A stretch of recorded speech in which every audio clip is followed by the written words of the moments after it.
सम्मानित साथियों, नमो बुद्धाय, जय भीम। आज का डॉक्टर अंबेडकर संदेश शुरू करने से पहले अगर हम आपसे प्रश्न करें कि गांव के अन्याय से पीड़ित लोगों की मदद कैसे की जा सकती है, यानी कि गांव के हमारे समाज के जो लोग पीड़ित हैं, शोषित हैं, वंचित हैं, उनकी यदि आप हेल्प करना चाहते हैं, मदद करना चाहते हैं, तो आप किस तरह से मदद करेंगे।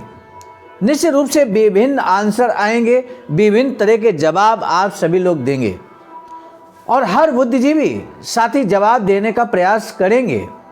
लेकिन क्या आप जानते हैं इस संबंध में बाबा साहब का क्या जवाब है? बाबा साहब से पूछा गया कि आप गांव में जो अस्पृश्य समाज है, आपका समाज है, वो शोषित है, पीड़ित है, शोषण अत्याचार का शिकार है, आप कैसे मदद करेंगे? तो आज का डॉक्टर अंबेडकर संदेश में 1 नवंबर 1940 को बाबा साहब स्पीच देते हुए क्या कुछ कहते हैं, हम आज आपको बताएंगे। और बाबा साहब वो अचूक तरीका बताते हैं जिसे कि गांव समाज, शोषित पीड़ित समाज की मदद की जा सकती है। समझ सकते हैं, यदि आप भी चाहते हैं कि शोषित वंचित समाज की मदद हो आपके द्वारा, तो बाबा साहब के पद चिन्हों पर चलने का प्रयास कीजिए। आइए अब हम शुरू करते हैं आज का डॉक्टर अंबेडकर संदेश। आपने जरूर हमारे इस चैनल आवाज का ऑफिशियल को सब्सक्राइब कर लिया होगा, ये मुझे पूरा भरोसा है। आज का डॉक्टर अंबेडकर संदेश हमेशा की भांति स्थान Buddha Bodhisattva Ambedkar international centre BBAIC, Sarnath, Varanasi, राज्य उत्तर प्रदेश, देश भारत के सौजन्य से आपकी सेवा में। विषय है तो गांव के अन्याय से पीड़ित लोगों की मदद की जा सकती है। यही विषय है जो प्रश्न हमने स्टार्टिंग में पूछा है, यही प्रश्न हूबहू कोशिश हम करेंगे लास्ट में आपसे पूछेंगे, तो आपको बताना रहेगा इस विषय पर बाबा साहब के विचारों को। बाबा साहब डॉक्टर अंबेडकर संपूर्ण वाङ्मय खंड 39 पेज नंबर 303 से लेकर 305 तक लेकर हम उपस्थित हुए। 1 नवंबर 1940 को इमारत और उसके लिए इकट्ठा किए गए फंड के बारे में एक बड़ी सभा चित्रा सिनेमा टॉकीज के पीछे ली गई जगह पर डॉक्टर बाबा साहब अंबेडकर की अध्यक्षता में आयोजित की गई थी। बाबा साहब ने यहाँ पर जगह खरीद ली है और उसी जगह पर आज ये सेमिनार हो रहा है, संगोष्ठी हो रही। सम्मानित साथियों, लेकिन जो प्रश्न हमने स्टार्टिंग में उठाया है, जो प्रश्न आपके जहन में है, लेकिन उसका आंसर अंत तक जब आप बात करेंगे, वीडियो को सुनेंगे, तभी उसका आंसर क्लियर कट आपको मिल पाएगा। इसलिए प्लीज हमारा आपसे अनुरोध है, धैर्य जरूर बनाए रखें। सभा में श्री BD प्रधान, कद्रेकर, KB चित्रे आदि, कमलाकांत चित्रे, महत्वपूर्ण लोग उपस्थित थे। उपस्थित जन समुदाय ने तालियों की गड़गड़ाहट के साथ डॉक्टर बाबा साहब का स्वागत किया। श्री BS गायकवाड़ ने सभा की शुरुआत की। हमारे इस डॉक्टर अंबेडकर संदेश में भी महाराष्ट्र से आदरणीय सुनील गायकवाड़ लगातार डॉक्टर अंबेडकर संदेश को वॉच कर रहे हैं, सुन रहे हैं, कमेंट कर रहे हैं, रिस्पॉन्स कर रहे हैं। अन्य जो साथी हमारे महाराष्ट्र से जुड़े हैं, उनसे हमारा अनुरोध है कि वो भी कमेंट जरूर किया करें, रिस्पॉन्स दिया करें। अध्यक्ष पद की सूचना रखते हुए उन्होंने बताया कि डॉक्टर बाबा साहब अंबेडकर की बड़ी भाभी श्रीमती लक्ष्मीबाई का बुधवार दिनांक 23/10/1940 को तड़के 2:30 बजे देहांत हो गया। इस प्रकार निजी मुश्किल के होते हुए भी बाबा साहब डॉक्टर भीमराव अंबेडकर ने अपना दुख परे रखकर सभा का अध्यक्ष स्थान स्वीकारने की हामी भरी। सोच कर देखिए साथियों, यदि ये घटना हमारे आपके समक्ष हो जाए, हमारे आपके परिवार में हो जाए, तो हम जल्दी उबर नहीं पाते हैं। बावजूद इसके बाबा साहब ने यहाँ पर 23 अक्टूबर को ये घटना घटित होती है। उनके घर में उनकी बड़ी भाभी एक्सपायर हो जाती हैं, लेकिन बावजूद इसके उसी समय प्रस्ताव जैसे ही मिलता है समाज में मीटिंग करने का, बाबा साहब हामी भर देते हैं। यही त्याग और बलिदान, समर्पण अन्य लोगों से बाबा साहब को अलग करता है।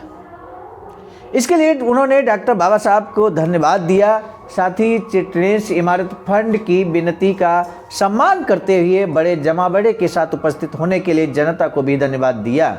बाद में श्री बाबा साहब से अध्यक्ष स्थान स्वीकारने की विनती की गई। उनकी सूचना का श्री ACL वडलकर ने समर्थन किया। उसके बाद तालियों की गड़गड़ाहट के बीच बाबा साहब डॉक्टर भीमराव अंबेडकर बोलने के लिए खड़े हुए। क्या कुछ बाबा साहब ने बोला है आज अब हम आपके समक्ष प्रस्तुत करते हैं। बाबा साहब ने कहा कि असल में आज की सभा बुलाने की वैसी जरूरत नहीं थी, क्योंकि इमारत के तथा इमारत के लिए फंड इकट्ठा करने की घोषणा मैंने 2 वर्ष पूर्व की थी, यानी कि 1938 में बाबा साहब ने घोषणा की थी। तब से हम योग्य जगह पाने की कोशिश में लगे हुए हैं। मुंबई शहर में असल में 2 तरह की जगह हैं, मुंबई म्यूनिसिपैलिटी की जगह और इम्प्रूवमेंट ट्रस्ट की जगह। इम्प्रूवमेंट ट्रस्ट से जो जगह खरीदेगा वह 1/3 जगह पर ही इमारत बना सकेगा। इम्प्रूवमेंट ट्रस्ट से जगह जो खरीदेगा वो 1/3 पर इमारत बना सकता, बाद बाकी खाली रखेगा। बाकी इमारत के चारों तरफ की जगह खाली छोड़नी होती है, नियम ही है वैसा। म्यूनिसिपैलिटी की जगह खरीदने वाले को उस जगह पर बनने वाली इमारत के चारों ओर 10 फीट की जगह खाली छोड़नी पड़ती है। म्यूनिसिपैलिटी की जगह खरीदने वाले को उस जगह पर बनने वाली इमारत के चारों ओर 10 फीट की जगह खाली छोड़नी पड़ती है। ऐसी जबरदस्त शर्तें मानना हमारे लिए संभव नहीं था। जब हम इतनी जगह छोड़ देंगे तो बनाएंगे क्या? इसलिए बाबा साहब कहते हैं ऐसी शर्तें हमारे लिए असंभव था। इसलिए हम अन्यत्र सहूलियत वाली जगह ढूंढने लगे। आखिर आप अभी जहां बैठे हैं ये जगह हमने पसंद की है। जगह बहुत बड़ी थी जिसे टुकड़ा कर हमें देने के लिए मालिक तैयार नहीं थे, लेकिन कुछ मित्रों के जरिए हमने इस जगह को तोड़कर कुल जमीन का एक टुकड़ा हमने खरीद लिया है। 20 सालों से हमारा सामाजिक कार्य चल रहा है। सभा समारोह आदि विभिन्न कामों के लिए जगह की जरूरत पड़ती, तब हमें यहाँ वहाँ औरों के पास जाना पड़ता। इस जगह हम जो इमारत खड़ी करेंगे उससे ये कमी पूरी हो जाएगी। ये जगह हम सबके लिए बहुत सुविधाजनक है। इस जगह का क्षेत्रफल 1100 वर्ग गज है। ट्रेन पास से गुजरती है। GIP BB&CI के स्टेशन पास में है। कीमत के हिसाब से कह सकते हैं कि हमें ये जगह रियायत में मिली है। कहीं ज़मीन की कीमत आजकल 22 रुपये वर्ग गज तो कहीं 25, 27, 30 रुपये वर्ग गज तक है। हमें ये ज़मीन 15 रुपये प्रति वर्ग गज में मिली है। तो यहाँ पर तालियाँ लोग यहाँ पर करते हैं।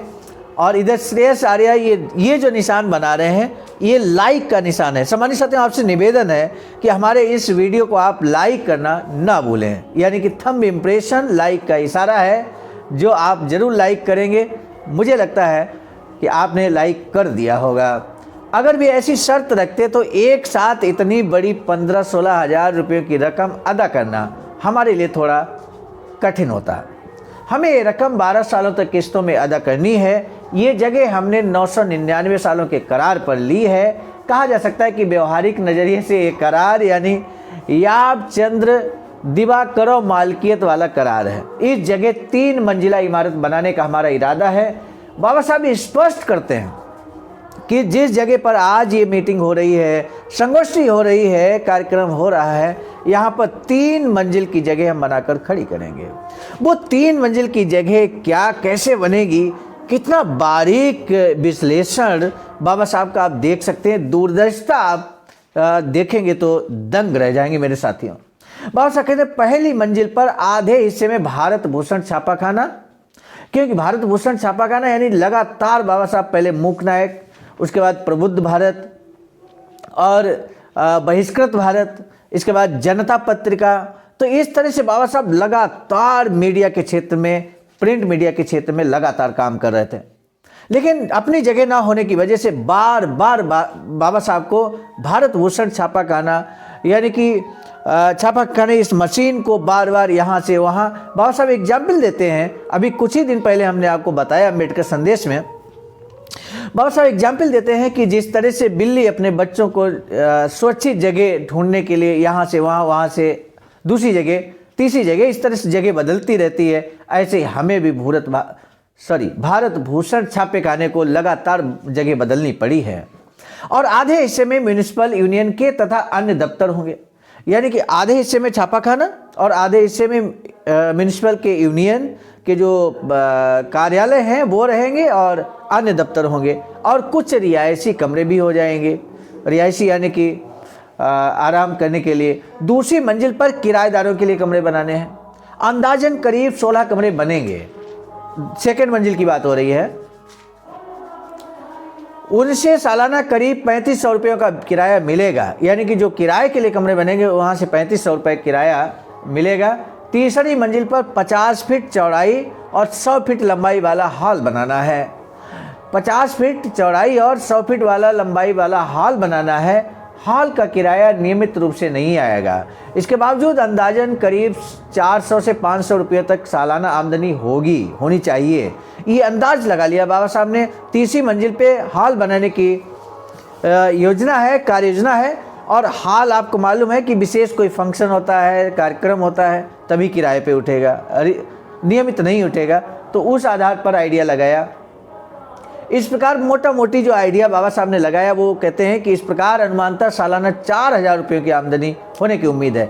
उसमें से म्यूनिसिपैलिटी का टैक्स, ब्याज आदि सब कुछ अदा करने के बाद करीब 2500 रुपये बचेंगे। इससे पता चल जाएगा कि इस जगह पर ऐसी इमारत बनाना हमारे लिए फायदेमंद ही साबित होगा। प्रिय भाइयों, इस प्रकार हर साल अगर 2500 रुपये की पूंजी इकट्ठा हुई तो गांव में अस्पृश्यों पर अन्य लोगों द्वारा अत्याचार किए जाते हैं, उन पीड़ितों की मदद की जा सकती है। इस प्रकार गांव के अस्पृश्यों को सुरक्षा मुहैया कराने के लिए किसी के आगे झोली फैलाने की जरूरत नहीं पड़ेगी। इस प्रकार 3 मंजिला इमारत और जगह की कीमत का कुल खर्चा 1 लाख रुपए होगा।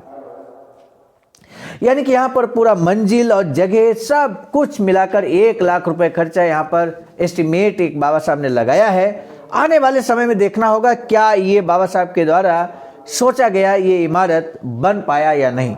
ये आने वाले अंबेडकर संदेश में हम जरूर आपको बताएंगे।